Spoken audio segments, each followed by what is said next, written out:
Hello everyone. আজি আমি chapter 6 to start কৰিম আৰু হেতু হৈছে estimate of RCC item of work ঠিক আছে আৰু RCC item of work বুলি কওঁতে আমি কি বুজো নৰমালি ঘৰত beam column slab এবিলাকে আহে আৰু আমাৰ chapter টো এই তিনটাই আছে beam column slab but showing BBS that means bar bending schedule হ'ব then আমাৰ আহিলে bar bending schedule for reinforcement calculation in standard performer. It is a fourth point. Aru ekdom last point to hoise amar calculation of quantity of shuttering for different item of RCC work. ठीक আছে এই পাঁচটা আমি topic ইয়াতে পঢ়িব লাগিব আৰু মই আগৰ চ্যাপ্টাৰটোৰ নিচিনা কৈ এটা এক্সাম্পল লম আৰু তাৰ ৰিলেটেড গুটেখিনি কনসেপ্টটো চাই যাম লগে লগে কেনেকৈ প্ৰবলেমটো সলভ কৰে হেতু চাই লম ঠিক আছে তোমালকে পেন পেপাৰ লৈ বহিবা আৰু বস্তুখিনি একেলগে নোট ডাউন কৰি যাবা ঠিক আছে আৰু এইবিলাক যি মই পাঁচটা টপিকৰ কথা কলো এগিটা তোমালকৰ সিলেবাসত আছে তাৰ এক্সাম্পল লোৱাৰ আগতে কিছুমান সৰু সৰু বস্তু যিবোৰ আমি সেই প্ৰবলেমবোৰ সলভ কৰোতে মানে লাগিব সেই বস্তুখিনি আমি আগতীয়াকৈ চাই লম ঠিক আছে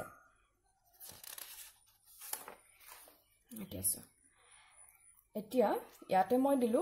RCC টু ডিভাইড কৰি দিছো মানে কি হয় যেতিয়া আমি RCC ওয়াৰ্কৰ এস্টিমেট কৰিবলৈ যাও তেতিয়া আমি দুটা পাৰ্টত কৰো এটা হৈছে কংক্ৰিট ওয়াৰ্ক আৰু এটা হৈছে ষ্টীল ৰিইনফোৰ্সমেন্টৰ ওয়াৰ্ক এটো হৈছে ষ্টীল ৰিইনফোৰ্সমেন্ট এন্ড ইটস বেন্ডিং মানে এডাল ষ্টীল ৰিইনফোৰ্সমেন্ট ইউজ কৰিছো তাতে কিছুমান বেন্ড থাকিব পাৰে নহয় সেই গুটেখিনি ইনক্লুড কৰি আমি যেটো কৰো সেইখিনি পোৰশন এটা পাৰ্টত কৰিম আৰু এটো কিমানত ললে কুইন্টলত উলাই আৰু এটা পাৰ্ট হৈছে তোমাৰ concrete work including centering and shuttering and binding of steel bars in position আৰু হেতু কিমানত উলাব ইউনিট হ'ব cubic feet or cubic metre ঠিক আছে এটা কংক্ৰিট ওয়াৰ্ক বুলি কওঁতে তো বুজি পাইছে কংক্ৰিট তোমালকে ভালকৈ পঢ়িছা কিন্তু ইয়াতে কি দিয়া আছে এক্সট্ৰা দুটা ওয়াৰ্ড পালা যে ইনক্লুডিং সেন্টাৰিং এন্ড শাটাৰিং তো সেন্টাৰিং আৰু শাটাৰিং বুলি কওঁতে কি বুজি পোৱা দুইটাই মানে সেন্টাৰিং আৰু শাটাৰিং দুইটা ফৰ্ম ওয়াৰ্ক হয় শাটাৰিং টু কি হয় জুনটোৱে তোমালকৰ ভাৰ্টিকেল সাৰফেস টু সাপোৰ্ট দিব যেনেকে ধৰা কলম ৰিটেইনিং ওয়াল তেনেকুৱা বিলাকত হৈ গল আৰু সেন্টাৰিং টু হৈছে জুনটো ফৰ্ম ওয়াৰ্কে আমাৰ হৰাইজন্টাল সাৰফেস বোৰ সাপোৰ্ট দিয়ে ঠিক আছে যেনেকে ধৰা বিম হৈ গল স্ল্যাব হৈ গল এবোৰ মেম্বাৰ কি হয় হৰাইজন্টালি হয় ঠিক আছে নে তো হেগিটা হল সেন্টাৰিং আৰু শাটাৰিং গল দেন আমাৰ আহিলে এটা মই এটা ৰেডত লিখি থৈছো দে ৰেড মাৰ্ক কৰি লিখি থৈ দিছো এটো বস্তু মন কৰিবা যেতিয়া আমি কংক্ৰিট ওয়াৰ্ক বুলি কওঁ বস্তু মানে ওয়াল এখনে জেনিবা ৰিটেইনিং ওয়াল বুলি কোৱা হেখনে জেনিবা কাস্ট কৰিলো বা ৰেইনফোৰ্স ব্ৰিক স্ট্ৰাকচাৰ হয়নে তো হেবোৰ কৰাৰ পিছত সাৰফেসটো ৰাফ হৈ যায় তাৰ ওপৰত আমি প্লাষ্টাৰিং কৰো আৰু আমি এজ এ হোল গুটেই মানে যেটো স্ট্ৰাকচাৰ ফৰ্ম হ'ব হেতুক আমি কংক্ৰিট স্ট্ৰাকচাৰ বুলি কওঁ ঠিক আছে যদি মানে মাজত ৰড হুমুৱাই দিও তেতিয়া হলে হেতু ৰেইনফোৰ্সড হ'ব আৰু যদি ইটু ইভাগেও কৰো তেতিয়া আমি কংক্ৰিট বুলিয়ে কম ঠিক আছে এটা হৈছে প্লেন কংক্ৰিট এটা হৈছে ৰেইনফোৰ্সড কংক্ৰিট কিন্তু আমি ইয়াত যেটো কথাটো কলো এটুত আকৌ ৰেইনফোৰ্সড কংক্ৰিটৰ কথা কোৱা গৈছে দে কাৰণ ইয়াতে নাম্বাৰটো দেখিছে না মই ষ্টীল ওয়াৰ্কৰ কথা কৈছো তো তেতিয়া কি হয় যেতিয়া আমি এনেকুৱা কংক্ৰিটৰ কামবোৰ কৰো তেতিয়া আমি আফটাৰ দ্যাট মানে মেইন বস্তুটো ফৰ্ম হোৱাৰ পিছত ফিনিশিংৰ কাৰণে প্লাষ্টাৰ কৰো আৰু সেই প্লাষ্টাৰিংৰ কাৰণে যেটো আমাৰ থিকনেস আহিব বা তাত যিখিনি আমাৰ মেটেৰিয়েল আহিব সেই বস্তুটো কিন্তু এইটো এস্টিমেটত আমি ক্যালকুলেট নকৰো ঠিক আছে সেই কাৰণে মই ইয়াতে এটা ৰেড মাৰ্ক দি বস্তুটো মেনশন কৰি দিছো plastering is taken separately under separate item তো আমি এই বস্তুটোৰ থিকনেসটো ধৰিব নালাগে আৰু সেই কোয়ান্টিটিটো ইনক্লুডও কৰিব নালাগে এই এস্টিমেট বিলাকত ঠিক আছে দেন তোমালোকৰ আহিলে ক্লিয়াৰ কভাৰ ফৰ ষ্টীল বাৰ এটা দিয়াৰ লগে লগে সাপোজ তোমালোকৰ এইটো এটা বিম হয় হলে ষ্টীল বাৰ আমি কি কৰো এটো যদি ইমানখিনি দে এইটো এটা সাইড হয় এইটো এটা সাইড এইটো আৰু এইটো এটা হয়নে যেতিয়া আমি ইয়াতে এটু ধৰি লোৱা যে এটু এটা ফৰ্ম ৱৰ্ক হয় ইয়াতে যদি আমি বাৰবোৰ প্লেস কৰিবলে যাও তেতিয়া আমি এটু মূৰৰ পৰা এটু মূৰলে কৰিম নে নকৰো আমি কি কৰো অলপ জায়গা এৰি থওঁ এইফালে অলপমান জায়গা আৰু এইফালে অলপ জায়গা এৰি পিনে তাৰ পিছতহে বাৰবোৰ প্লেস কৰো আৰু যিকন প্লেস আমি ইফালে এৰি দিও হেখিনি কি কও ক্লিয়াৰ কভাৰ তো আমি ক্লিয়াৰ কভাৰ কিমান কিমান কনসিডাৰ কৰিম যেতিয়া আমি সাইড কভাৰ মানে এইফালে যদি এটু বিম হয় লেফটত আৰু ৰাইটত কিমানখিনি এৰিম 4 সেন্টিমিটাৰৰ পৰা 5 সেন্টিমিটাৰ আৰু এটু ইঞ্চেছত কব গলে 1.5 টু ইঞ্চেছত কব গলে 1.5 ইঞ্চ টু 2 ইঞ্চ আৰু যেতিয়া টপ আৰু বটম কভাৰৰ কথা কওঁ স্ল্যাবৰ কাৰণে বেলেগ হয় বিমৰ কাৰণে বেলেগ হয় স্ল্যাবৰ কাৰণে কি হ'ব টপ আৰু bottom cover 1.2 centimetre to 2 centimetre মানে হাফ ইঞ্চ টু 3/4 ইঞ্চ আৰু বিমৰ কাৰণে আমি কিমান কৰো 2.5 centimetre to 5 centimetre that is 1 inch to 2 inch হেতু হল বিমৰ কাৰণে এই বস্তুবিলাক তোমালোকৰ কেতিয়াও কোৱেশ্চনত মেনশন নাথাকে বা গিভেন ডেটাত নাথাকে সো এইবোৰ বস্তু জানিব লাগে ফৰ ফাৰ্দাৰ ক্যালকুলেশন যেতিয়া আমি এক্সাম্পলবোৰ কৰিম তেতিয়া তুমি বস্তুবোৰ দেখি গৈ থাকিবা নেক্সট আহিলে লেন্থ অফ হুক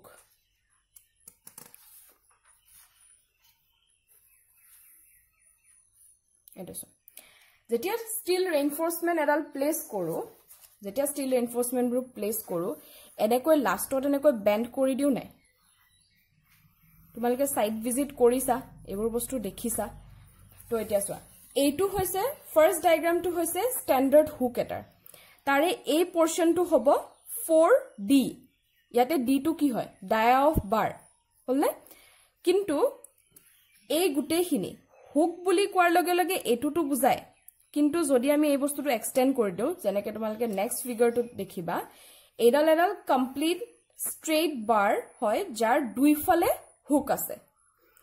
ফিগাৰছ ৱা straight bar with hook at both ends হয়নে এই পোৰশনটো তোমাৰ কিমান হয় 4D আৰু এইটো হৈছে টোটাল লেন্থ মানে এই কোণৰ পৰা এইখিনি আহোতে আমি হুক বুলি কওঁ হয়নে আৰু এই হুকটোৰ লেন্থ কিমান হয় length of one hook 9D আৰু এই D টো হৈছে কিমান diameter of bar total length of bar কিমান হ'ব এতিয়া এই বাৰডাল কিমান হ'ব এতিয়া এইটো তো L আছিলে ইফালে 9D হ'ব ইফালে 9D হ'ব মানে কিমান হল টোটাল 18D হলনে আৰু ইয়াতে L টো কি হয় এতিয়া সোয়া L টো দিয়া আছে where L equal to length of beam or slab minus 2n cover মই এটুত যে বুজাইছিলো এটু সোয়া আমি কেতিয়াও বাৰডাল একদম end to end লৈ নিদু অলপ পোৰশন এৰি দিও যোনখিনিক আমি কভাৰ বুলি কওঁ হয়নে সেই কভাৰ পোৰশনটো দুটা এন্ডতে এৰি দিয়াৰ পিছত যেটো লেন্থ হ'ব সেই লেন্থটোহে আমি L বুলি কৈছো ক্লিয়াৰ তো এটো আমাৰ হল লেন্থ অফ বাৰ মানে টোটাল লেন্থ কিমান হ'ব দুটা হুকৰ লেন্থটো প্লাস আমাৰ ক্লিয়াৰ কভাৰটো বাদ দিয়াৰ পিছত যেটো লেন্থ হয় সেইখিনি আৰু next to সোৱা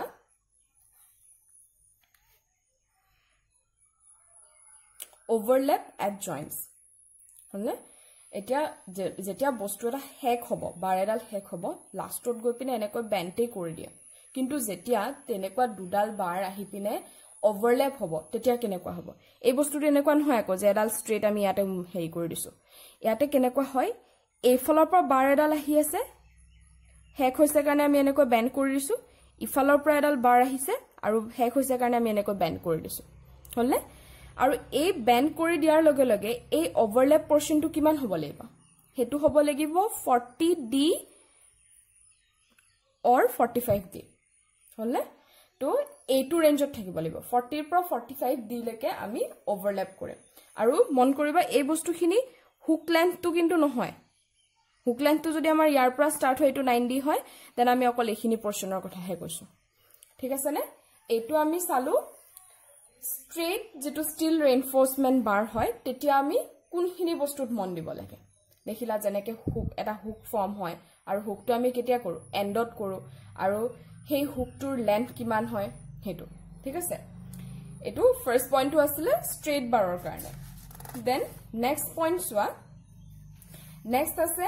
cranked or bent up bars both end যদি তোমাৰ both endত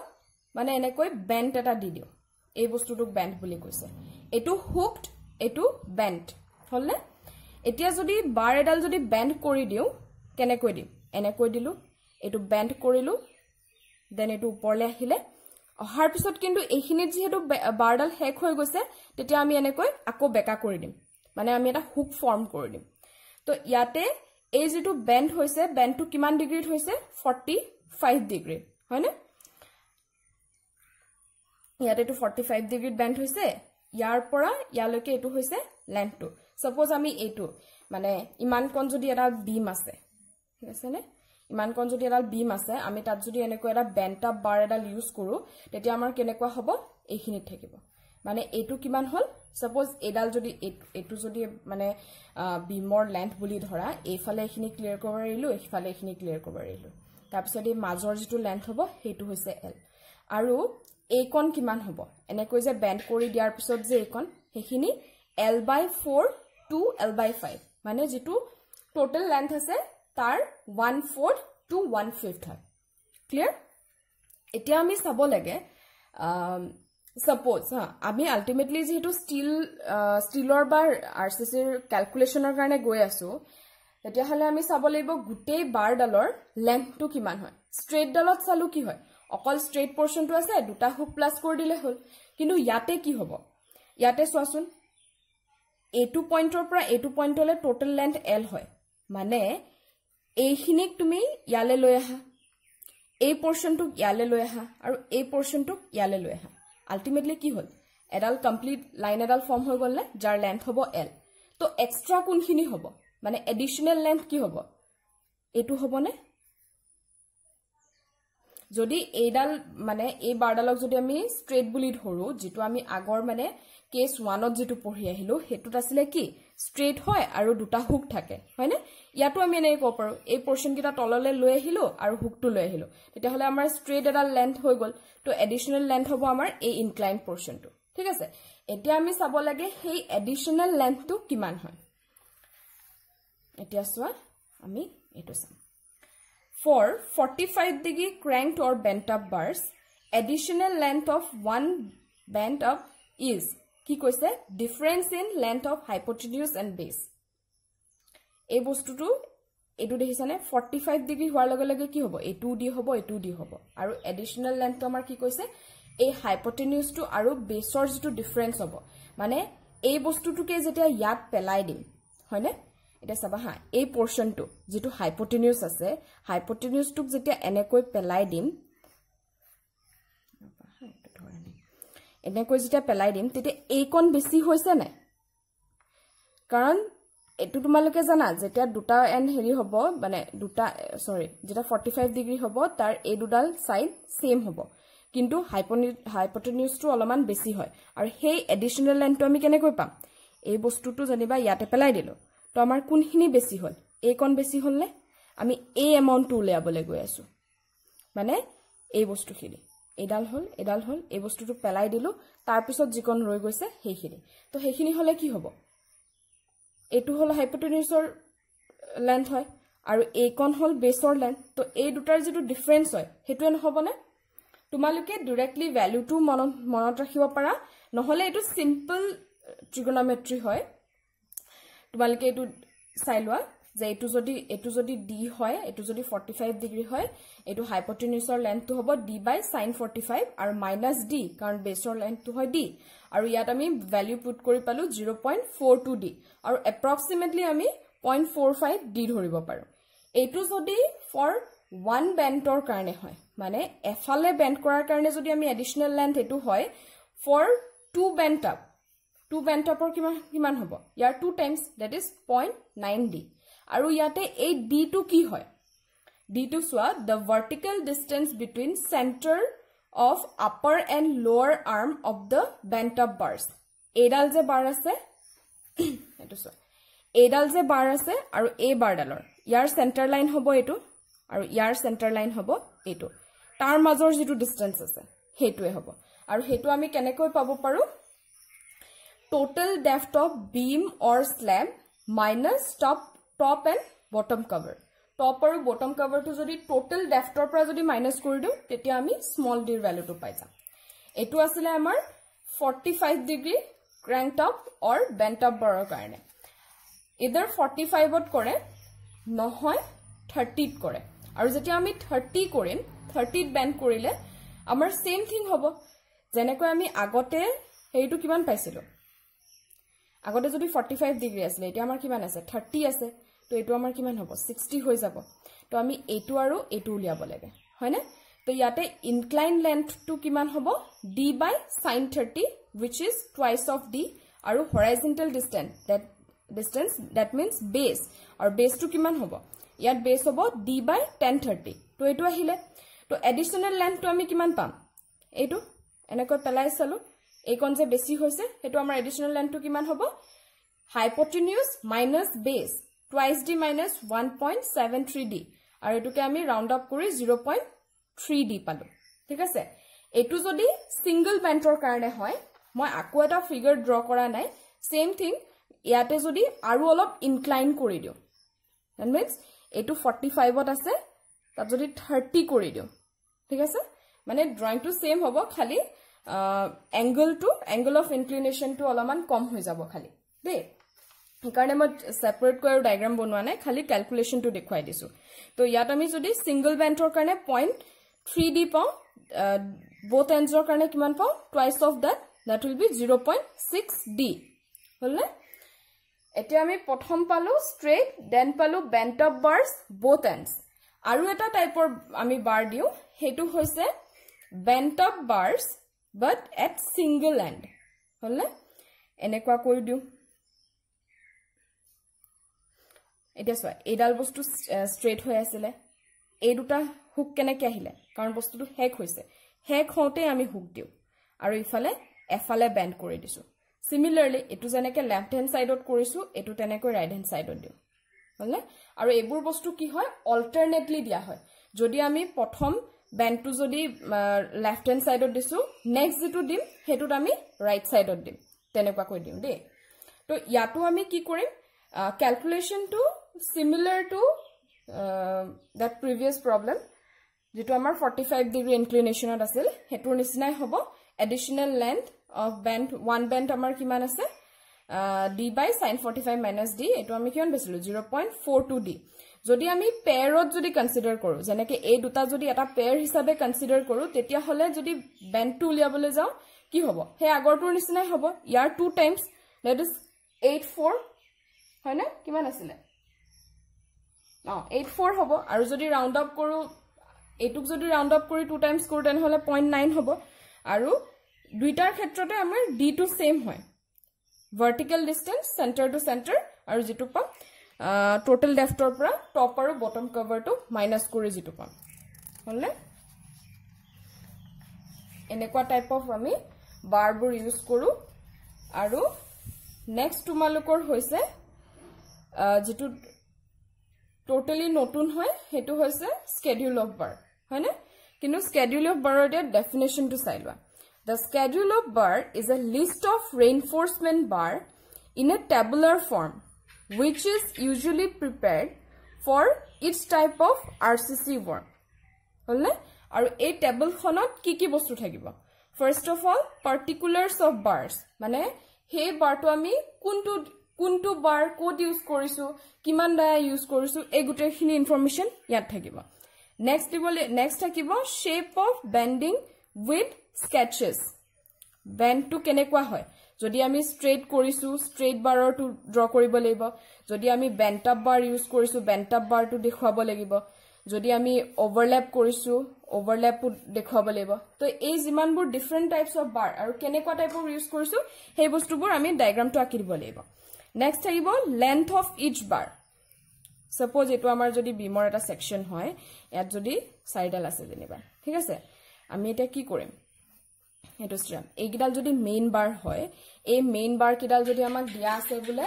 সেম ডায়া ইউজ কৰি আছো সাপোজ 20 mm ডায়া তো আমি কি কৰিম এই গুটে কিডালৰ কাৰণে একেলগে কৰিম নে প্ৰথম এডালৰ কাৰণে কৰিম এডালৰ কাৰণে obviously কৰিম তো এই এডালৰ কাৰণে যে কৰিম হেতু হ'ব আমাৰ লেন্থ অফ ইচ বাৰ আৰু ইয়াকে যদি টোটাল নাম্বাৰেদি যদি মাল্টিপ্লাই কৰো তেতিয়া আমি কি পাম টোটাল লেন্থ পাম হৈ গল আৰু দেন আমাৰ আহিলে নম্বৰ 5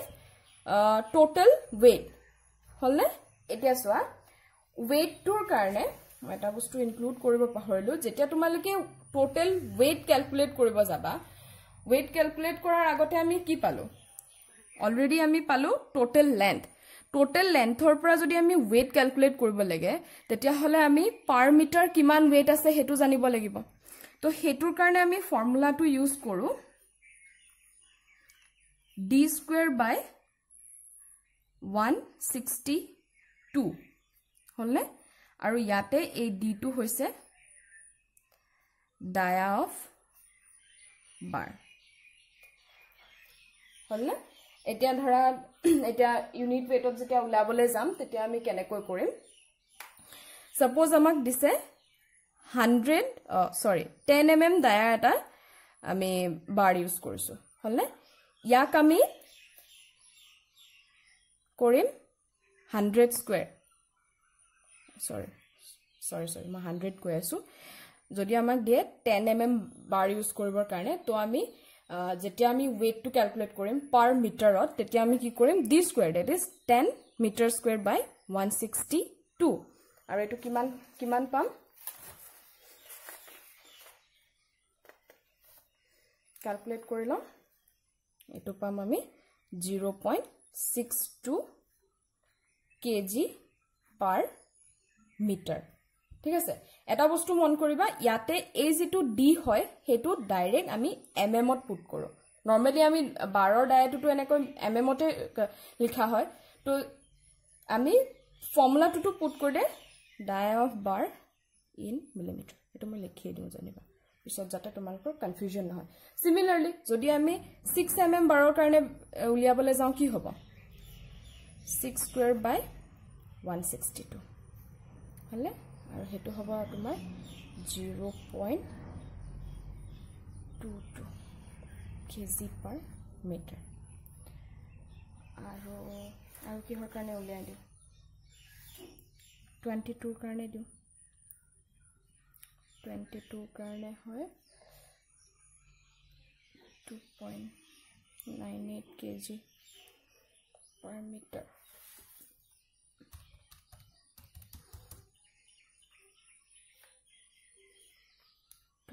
কাৰণে কিমান হ'ব 20 কাৰণে হ'ব 2.47 kg per meter ঠিক আছে নে এতিয়া চোৱা হৈ গল নে লেন্থ পোৱাৰ লগে লগে আমাৰ কিমান হল আমি এটো কিমান জানো কেজি পাৰ মিটাৰ জানো এতিয়া যদি আমি weight উলিয়াব লাগে আমি লেন্থটো পাই আছো মিটাৰত আৰু আমাৰ পাৰ মিটাৰ লেন্থ পাৰ মিটাৰ weight টো আছে ইমানত তো আমাৰ কিমান হ'ব কেজি পাৰ মিটাৰ আৰু তাৰ লগত যদি আমি লেন্থটো মাল্টিপ্লাই কৰি দিও দ্যাট ইজ মিটাৰটো যদি মাল্টিপ্লাই কৰি দিও কিমানত থাকিব কেজিত পাম হয়নে আৰু যেটা কেজিত পাই যাম তাক আমি আকৌ কুইন্টললৈকে কনভাৰ্ট কৰি লম হলনে তো এইখিনি আসলে তোমালোকৰ প্ৰিলিমিনাৰী কনসেপ্ট যিখিনি আমি প্ৰবলেম সলভ কৰতে লাগিব ঠিক আছে আজি তোমালোকে এইখিনি চাই লোৱা নেক্সট ক্লাছত মই এটা এক্সাম্পল লৈ দেখুৱাই দিম হ'ব